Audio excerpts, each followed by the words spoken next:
Okay, I'm here for Night of Champions review. Took place in Detroit, and it was a very odd pay-per-view. Not to me, it was more like a glorified Monday Night Raw where all these titles were on the line.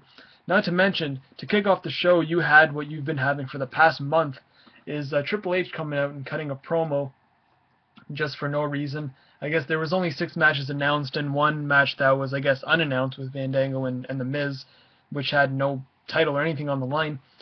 But he came out, and it literally took 15 minutes for him just to pretty much say uh, there's going to be another match added where Curtis Axel is going to have to wrestle on the pay-per-view twice against Kofi Kingston. So that match was fine.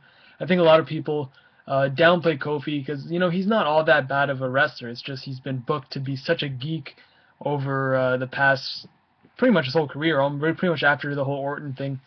But people really, discredit him for, he's not a bad wrestler at all. And this match was fine. I was really not expecting it to be as good as it was, but it was whatever.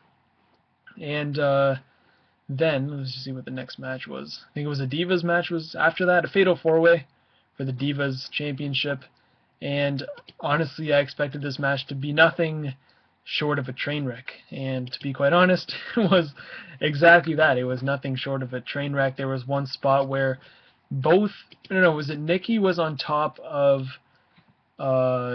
Naomi, and the ref just stood there, and the announcer was saying, it's a pinfall, cover it, and he just stood there, and Natalya put the sharpshooter on, and it was really just a really bad match. That's not not something you want to see again. We had Fandango and The Miz, which was a very, done deal. It was very quiet. No one cared. You had the Shield versus the Primetime Players. I guess they won the tag team turmoil at the pre-show. It was a fine match. Your typical Raw match. Nothing exciting, but they did retain. You had Dean Ambrose versus Dolph Ziggler. Another very average Monday Night Raw match. And we had Del Rio versus RVD.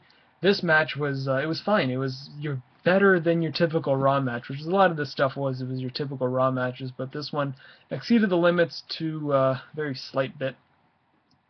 Best part was the ending where you saw the Van Terminator come out of the hat of RVD, and it looked like it smoked Del Rio pretty good in the face because the doctor started checking on him, and that was that.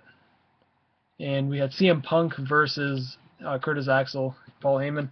And I think everyone was waiting for Curtis Axel to get eliminated and just see how bad of a beating Punk would put on Heyman. And it was a pretty good beating. He hit him a lot harder with with that kendo stick than expected. But then again, Heyman did have 2 layers on the upper part. And but it was a good beating until Ryback came out and he gave Punk a spear through a table, cut his back, really sliced up his back pretty good.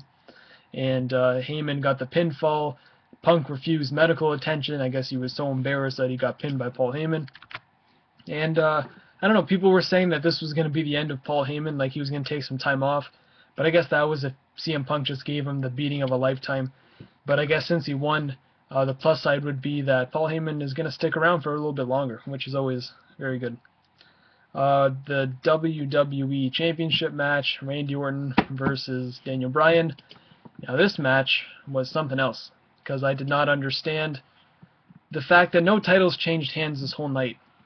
And I'm like, it's Night of Champion pay-per-view, something has to give. Whether, I don't know what it is, but something has to happen in this pay-per-view to be called Night of Champions. It just, you don't put all the titles on the line and not change any of, not change any of the belts. And the last title I thought would change hands tonight was the main event, because you had Orton just being skyrocketed to the moon, really. And Daniel Bryan, in a very short match with the ref bump 10 minutes in, pins Orton clean. Well, not clean, sorry. He pinned him, but it was a fast count. And, he's celebrating, and literally everyone in the arena, everyone on Twitter, we're all sitting on the edge of our seat. Like, we saw this at SummerSlam, just, fast forward through the celebration and bring Triple H out and pretty much reverse the decision, having that it was a fast count. You're either going to restart the match, but because Triple H is that bad guy, he's going to pretty much reverse the decision. So I'm waiting. Bryan's celebrating with the crowd. He's celebrating with kids. He's shaking everyone's hand. He goes up the ramp, and I'm like, you know, you have 1 minute to really change this decision, and it didn't happen. You saw the little closing thing that they put, closing caption, and the screen fades to black. And I was sitting there, I'm like, I should be very excited right now because Bryan is the champion, but he's kind of not the champion because it was a fast count. The announcers didn't acknowledge it at all, which means tomorrow during Raw, something's going to give, whether it be a rematch, whether it just be a title match on Raw where Orton wins, or he might just strip him the next night. One of the three will happen. But for the match itself, wasn't anything special.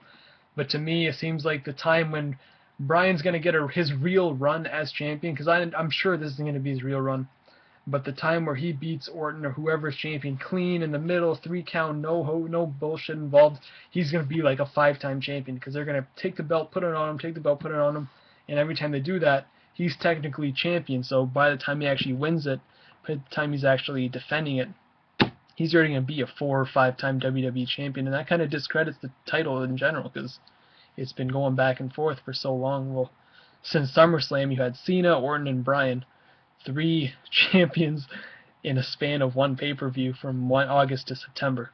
So, I don't know. Whatever. Pay-per-view sucked. Didn't like it at all. Just a typical Raw with all the titles on the line. And that's all. See you guys in the next video.